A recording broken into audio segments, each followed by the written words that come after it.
Okay, this technique is a smart U-Fue, unshaven or undetectable.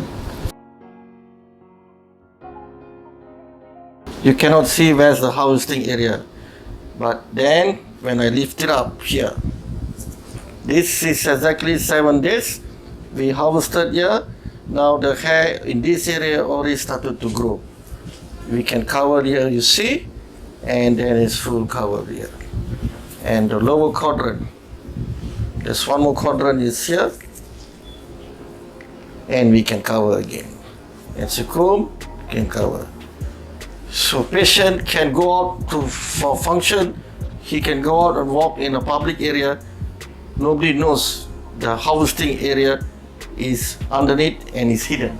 We have grafted the area here with a good density, right angle, right direction. So as you can see, on day 7 there's no more micro scab. He already healed very well. Now the advantage of this is he can go out and he can use this existing hair to cover the hair transplant area like this.